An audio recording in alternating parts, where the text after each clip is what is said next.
The first step is to gain access to the spark plugs. First, pop the hood, which is located next to the driver's left leg. Once you've done so, remove the engine cover, which is held on by 4 pop tabs, 1, 2, 3, and 4. Then you can actually see I have a 4-cylinder engine, so you can see the 4 ignition coils,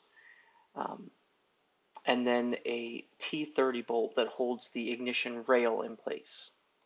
Go ahead and remove this T30 bolt so that you can move the ignition rail.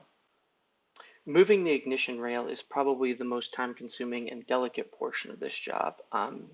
The connections to the ignition rail and each of the ignition coils are these very brittle plastic pieces. So you need to move the plastic pieces away toward the outside, away from the center of the engine, and then slowly wiggle the ignition rail, as you see in here, back enough so that you can get each ignition coil out. The real key is to move the whole ignition rail toward the passenger side of the vehicle, as you can see like I did here, so that you can access all 4 at once. It makes it way easier, but it definitely takes a little bit of finesse and a little bit of time. Once the ignition rail is out of the way, go ahead and remove the ignition coil by pulling straight up, and then you'll be able to see the spark plug down in there.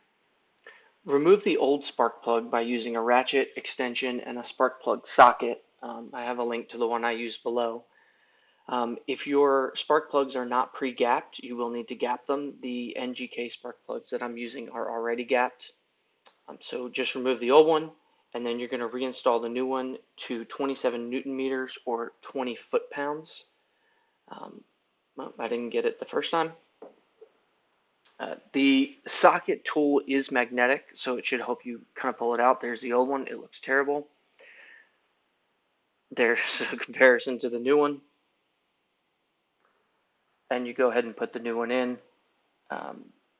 Again, 27 Newton meters, 20 foot-pounds.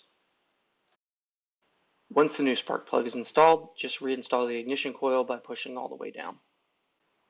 You're going to go ahead and use the exact same process for the other spark plugs. You are supposed to replace spark plugs in firing order. For the Q5, at least the 4-cylinder, it's very easy. It's front to back. So there I am doing the second one. And then I skip here and go to the last one.